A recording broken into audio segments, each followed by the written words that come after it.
नेहेमिया 1 उसकी 1 से लेकर 11 आयत में लिखा। नेहेमिया कौन था? राजा का प्याऊ, यानी राजा को पिलाने वाला। राजा के 2 लोग होते थे, राजा का खिलाने वाला, राजा का पिलाने वाला, जो हेड होते थे।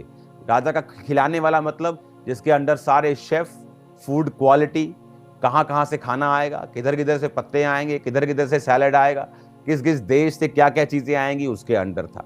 पिलाऊ मतलब कि किस किस जगह से अलग अलग तरह के दाखरस आएंगे, अलग अलग तरह का पानी किस पहाड़ से आएगा। ऐसे लोग हैं जो पहाड़ों का पानी आज भी लाखों रुपया खर्चते हैं पहाड़ों का पानी पीने के लिए। ऐसे इंडिया में लोग हैं। तो वो प्याऊ जो था वो क्या देखता था कि राजा का पीने का सारा सिस्टम उसके अंदर था। एक बड़ी जॉब थी। खिलाने और पिलाने का जो प्रधान होता था, आप इमेजिन कर सकते हैं, द मोस्ट ट्रस्टेड पर्सन, राजा का सबसे ज्यादा जो ट्रस्टवर्दी लोग होते थे वो काम करते थे। हालेलुया। तो नेहेमिया जो राजा का ट्रस्टवर्दी था, बाइबल कहती है हकल्या के पुत्र नेहेमिया के वचन, 20वें वर्ष के किसलेव नामक महीने में जब मैं शूशन नामक राजगढ़ में था, तो हनानी नामक मेरा एक भाई यहूदा से आए हुए कई एक पुरुष आए। तब मैंने उनसे बचे हुए यहूदियों के विषय में जो बंधुआई से छूट गए थे और यरूशलेम के विषय में पूछा। उन्होंने मुझसे कहा, जो बचे हुए लोग बंधुआई से छूटकर उस प्रांत में रहते हैं वे बड़ी दुर्दशा में पड़े हैं। उनकी निंदा होती है क्योंकि यरूशलेम की शहरपनाह टूटी हुई और उसके फाटक जले हुए हैं। ये बातें सुनकर मैं बैठकर रोने लगा और कितने दिन तक विलाप करता रहा और स्वर्ग के परमेश्वर के सम्मुख उपवास करता और ये कहकर प्रार्थना करता रहा, हे स्वर्ग के परमेश्वर यहोवा। हालेलुया। नेहेमिया एक बड़ी पोजीशन के ऊपर था, एक बड़ी पोजीशन।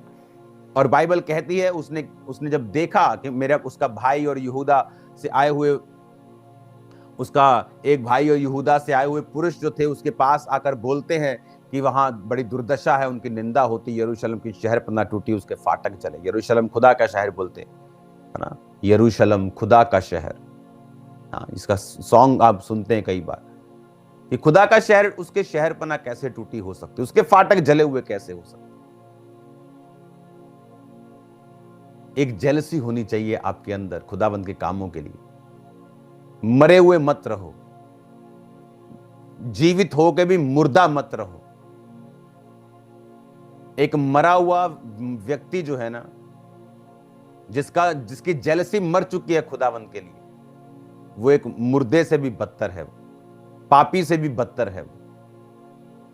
इसके लिए खुदावंद के लिए कोई जेलसी नहीं कि उसके मोहल्ले में अगर क्रिश्चियन लोग भी हर तरह के गलत काम कर रहे हैं,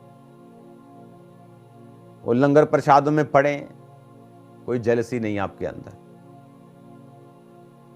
खुदा के लिए जेलसी रखने वाले लोग पुराने नियम में पढ़ो, जब इजरायली पाप करते थे और खुदा को गुस्सा आया और एक इजरायली ने पाप करने वाले को मार दिया था। जब बाइबल कहती है गुनाह ना कर, कत्ल ना कर, तो भी परमेश्वर ने कहा तूने जो किया अब मैं तुझे अगुआ बनाऊंगा। अब हमें मारने के लिए तो परमेश्वर नहीं कहता, क्योंकि अब ये हमारा युद्ध आत्मा से है, आत्मिक शक्तियों से है, आत्मिक युद्ध है। तो हमें गुनाहों को मारना है, बोलना है इनके खिलाफ, गुनाहों के खिलाफ, लोगों के खिलाफ नहीं। हालेलुया। तो नेहेमिया ने जब देखा कि फाटक जले, शहरपनाह टूटी है, अपनी जॉब को खतरे में डालकर राजा के सामने उदास मन से गया। और राजा के सामने उदास मुंह से जाने का मतलब था कि राजा की इंसल्ट करना। उसने कहा तू रोगी तो नहीं है, उदास क्यों है? उसने कहा राजा मैं उदास हूं क्योंकि मेरे पुरखों की जो जहां कब्रें हैं वो नगर जो है वो दुर्दशा में है। उसको मालूम हो गया कि इसको भेजना पड़ेगा, इसने मन बना लिया। रानी पूछती रही कब आएगा कब आएगा, उसने कहा आ जाऊंगा। और वो गया और उसने काम शुरू किया। वहां के जो लोग थे, खासकर अमीर लोग, वो कतराते थे सेवा करने के लिए। उनके बिजनेस थे, उन्हें लगता था सेवा करेंगे तो कोई पॉलिटिकली पंगा ना हो जाए, कुछ पॉलिटिकली लोग हमारे खिलाफ ना हो जाए, धंधा बंद हो जाएगा, बिजनेस पे कोई इफेक्ट ना पड़े। तो नेहेमिया ने उन्हें डांटा। अपने भाइयों से ब्याज लेते थे, नेहेमिया ने डांटा। काम नहीं कर रहे थे, नेहेमिया ने डांटा। उन्होंने एक किया और काम किया। 52 दिन के अंदर परमेश्वर ने शहरपनाह को बनाया। मिल के काम किया, याजकों ने काम किया, लोगों ने काम किया। एक तलवार एक हाथ पे वो कांडी लेके काम किया।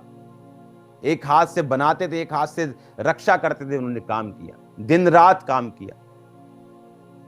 नेहेमिया ने सारी गलतियां जो हो रही थी उनको दूर किया।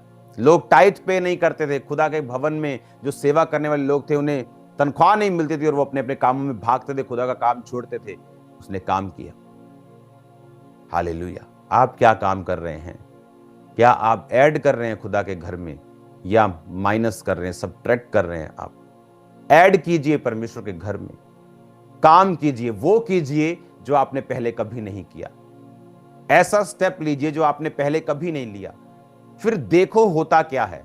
परमेश्वर मैं महसूस कर रहा हूं, मैं आपको बता रहा हूं अनॉइंटिंग को। मैं स्पिरिट में जो देख रहा हूं, आपके वेज जो है खुदाबंद ओपन करेगा, आपके रास्ते खोलेगा।